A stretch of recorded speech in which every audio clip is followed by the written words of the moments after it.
Praise the lord. Good morning. ప్రభువైన యేసుక్రీస్తు శుభనామంలో మీ అందరికీ వందనములు. దినం మీరందరూ కూడా దేవుడి మాటల చేత బలపరచబడుతున్నారని నమ్మి దేవుని స్తుతిస్తున్నానండి. బలపరచబడుతున్నట్లయితే పరిచర్య కొరకు ప్రార్థించేయండి, అనేకులకి షేర్ చేయండి.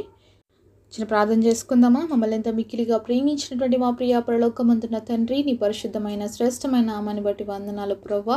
ఈ ఉదయకాల సమయంలో మా అందరితో మాట్లాడండి. ఏ హృదయమునకు ఏ మాటలైతే అవసరం ఉన్నాయో తండ్రి, నీ పరలోక రాజ్యముల నుంచి నీ వాక్కుని పంపించి మా అందరినీ బలపరచమని, ఆదరించమని యేసు నామములో ప్రార్థిస్తున్నాము తండ్రి. ఆమేన్. ఈరోజు దేవుని వాగ్దానము అపోస్తలుల కార్యములు 13వ అధ్యాయం 33వ వచనము.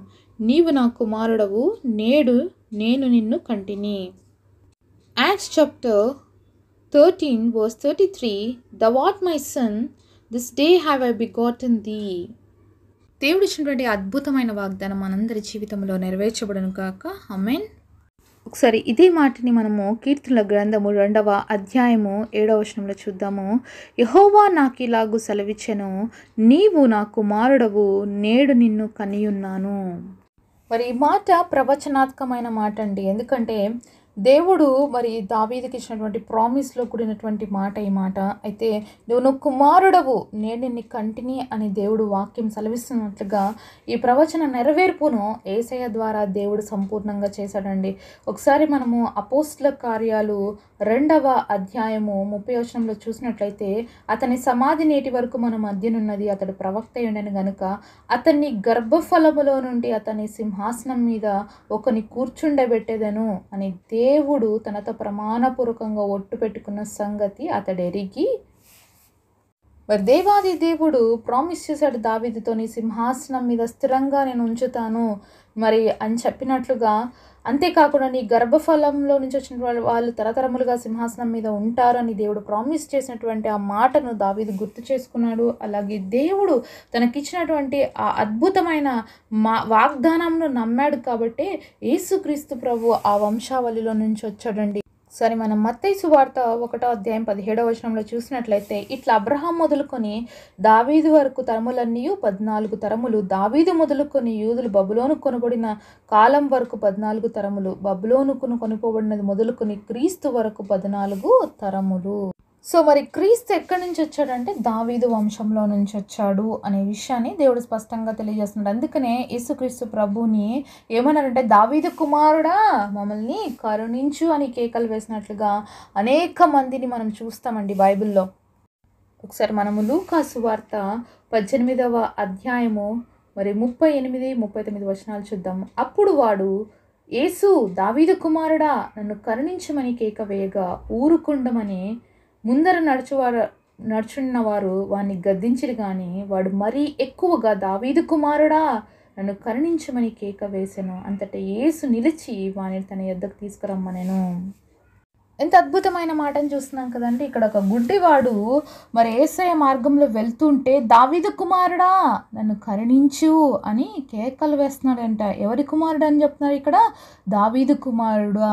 దేవుడు ఇచ్చినటువంటి ప్రామిస్ యేసయ్య ద్వారా మళ్ళీ ఆ యొక్క ఫుల్ఫిల్మెంట్ని మనం చూస్తున్నాం. ఆ వంశావళి నుంచి యేసయ్య వచ్చారు కాబట్టి మరి ఇప్పుడు దావీదు కుమారుడా నన్ను కరుణించని కేకలు వేస్తుంటే చుట్టూన్న వాళ్ళు అంటున్నారు, ఏ నోరు ముయ్యి నువ్వు ఎందుకు అలా అరుస్తున్నావు అని అంటే కూడా వాళ్ళు ఎంతగా అతన్ని అరచొద్దని చెప్తున్నా కూడా అతను మరీ బిగ్గరగా, దావీదు కుమారుడా నన్ను కరుణించని కేక వేసినప్పుడు యేసయ్య అక్కడ నిలిచి ఆగి మరి అతను తీసుకురమ్మని చెప్పినట్లుగా మనము చూస్తూ, ఇక్కడ దేవుని కుమారుడుగా యేసయ్య ఈ లోకంలో అవతరించాడు, దావీదు వంశంలో నుంచి వచ్చాడు అంటే ఎంత గొప్ప ధన్యత దేవుడు దావీదుకి ఇచ్చాడు అనే విషయాన్ని మనం గ్రహించాలండి. ఈరోజు దేవుడిని మరి వాళ్ళ వంశంలో నుంచి దేవుడు రావడానికి కృపనిచ్చాడు, వాళ్ళని ఆ విధంగా ఆశీర్వదించాడు. ఈరోజు మన నుంచి ఒక గొప్ప మరి దేవుడు ఇచ్చాడు ఒక ఆశీర్వాదము, అలాగే గొప్ప కృప. ఏంటంటే యేసు ప్రభుని అబ్బా తండ్రి అని పిలిచే విధంగా మనకి కృపనిచ్చాడు. మరి తండ్రితో సంబంధాన్ని కలిగి ఉండేటువంటి భాగ్యాన్ని ఇచ్చాడు. ఆయన శిలువ మరణముతో మనందరికీ పునరుద్ధానాన్ని ఇచ్చాడు. ఆయన శిలువ మరణము ద్వారా తండ్రికి మన చేతిని అప్పగించాడు. మనము ఆయన కుమారుని స్థానంలోకి దేవుడు మనల్ని తీసుకొచ్చాడు. యేసు ప్రభు ఆ శిలువ మీద ఉన్నప్పుడు లోక పాపమంతా కూడా ఆయనకి అలాగే దేవుడికి అడ్డం వచ్చిందండి, దేవుడికి ఆయనకి ఎడబాటు వచ్చింది. అందుకని నా దేవా అని పిలిచాడు దేవుడు. నా దేవా, నా దేవా, నన్ను చెయ్యి ఎందుకు నువ్వు విడిచిపెట్టావు అని దేవుణ్ణి ప్రార్థన చేసినట్టుగా చూస్తున్నాం. అంతకుముందు వరకు నా తండ్రి అని పిలిచినటువంటి యేసయ్య నా దేవా అని పిలిచాడు. కానీ ఎప్పుడైతే సిలువ కార్యం సమాప్తి అయిందో ఒక మాట అన్నాడు, తండ్రి నా ఆత్మని చేతికి అప్పగిస్తున్నానని. అదే రీతిగా ఎప్పుడైతే ఆయన దేవా అన్నాడో ఆ టైంలో ఏమైపోయింది తెలుసా, ఆయన చెయ్యి తండ్రి చేతుల నుంచి విడవబడి మనందరి చేతులు కూడా అక్కడికి దేవుడు తీసుకెళ్ళాడు, మనందరి చేతులు కూడా ఆయనకు అప్పగించాడు, ఆయన స్థానాన్ని మనకిచ్చాడు. ఈరోజు ఆ కుమారుడు కుమార్తెలు అనిపించుకునేటువంటి గొప్ప భాగ్యాన్ని దేవుడు మనకి ఇచ్చి ఉన్నాడు. మరి గొప్ప అవకాశాన్ని మనం నిర్లక్ష్యం చేయకూడదు అంటే మనం ఏం చేయాలి? ఏం చేయనవసరం లేదండి. నువ్వేమైనా దేవుడికి బలులు అర్పించాలా, నైవేద్యాలు చేయాలా, లేకపోతే ఇంకా ఏమేమైనా చేయాలంటే ఏం లేదండి. యేసుక్రీస్తు ప్రభుని నీ నోటితో ఒప్పుకొని నీ హృదయంలో విశ్వసించి నీ పాప జీవితాన్ని విడిచిపెడితే నువ్వు నేను ఆయన కుమారుడు కుమార్తెలు అనబడడానికి దేవుడు మనకు అర్హతనిచ్చాడు, యోగ్యతనిచ్చాడు. మరి ఇది కష్టమా అండి? నోరు తెరిచి హృదయం తెరిచి ప్రభువా నేను పాపిని, నన్ను క్షమించు, నన్ను నీ బిడ్డగా చేసుకో, నీ సొత్తుగా చేసుకో అని అడగడం కష్టమా అండి? ఏమైనా కష్టపడాలా? దీనికి లేదు కదా. ఉచితంగా ఆయన సిలువ మరణము ద్వారా ఈరోజు మనందరికీ ఆయన కుమారులు అనిపించుకునే గొప్ప భాగ్యము దేవుడు ఇచ్చున్నాడంటే ఎంత సులువుగా ఇచ్చాడు అంటే ఆయన పొందినటువంటి గాయాల చేత, ఆయన పొందినటువంటి వేదన చేత మనందరికీ ఈరోజు ఏమొచ్చింది తెలుసా, తండ్రితో పాటు ఉండే భాగ్యం వచ్చిందండి. కాబట్టి మనం నిర్లక్ష్యం చేసుకోకుండా, ఇది అలక్ష్యం చేసుకోకుండా మనం ఇంకనైనా మన జీవితాన్ని సరిచేసుకొని నేను కూడా దేవుని కుమారుడుగా ఉండాలి, దేవుని కుమార్తెగా ఉండాలి అనే ఆలోచనతో మనము జీవించినట్లయితే నిజంగా ఎంత గొప్ప భాగ్యము కదా. కాబట్టి ఆ యొక్క గుడ్డివాడు అలా కేకలు వేసినప్పుడు మరి దావీదు కుమారుటువంటి యేసు ప్రభు ఆగిపోయాడు. పిలిచి మరి తను రమ్మని చెప్పినప్పుడు నీకేం కావాలి అని అడిగితే ప్రభువా నేను చూడాలనుకుంటున్నాను అన్నప్పుడు దేవుడు వెంటనే అతనికి స్వస్థతనిచ్చినట్లుగా మనము చూస్తూ ఉన్నామండి. వెంటనే అతను ఏం చేశాడంటే దేవుని స్తుతిస్తూ ఆయనని వెంబడించాడు. ఈరోజు చాలాసార్లు మనము దేవుని వెంబడించినటువంటి పరిస్థితులు మన జీవితంలో ఉన్నాయండి. దేవుడి దగ్గర నుంచి అనేకమైన మేలు పొందాలనుకుంటాం, దేవుడి దగ్గర నుంచి అనేకమైన అద్భుతాలు రిసీవ్ చేసుకోవాలనుకుంటాం, దేవుడి దగ్గర నుంచి అనేకమైన ఆశ్చర్యకార్యాలు పొందిన తర్వాత దేవుని స్తుతించడమే చాలాసార్లు మనం మర్చిపోతాం. దేవుని మార్గంలో నడవడమే మనం మానేస్తున్నాం చాలాసార్లు.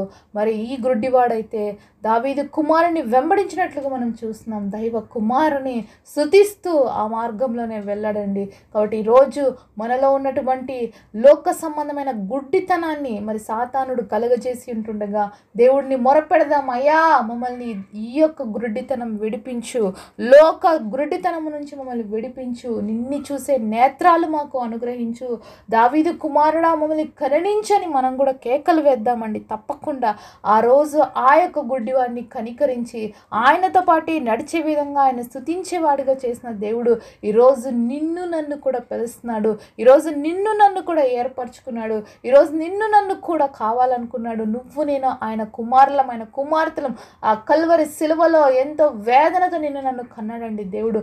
ఒక పరిశుద్ధమైన జీవితాన్ని ఇచ్చాడు, నిత్య రాజ్యానికి వారసత్వాన్ని ఇచ్చాడండి.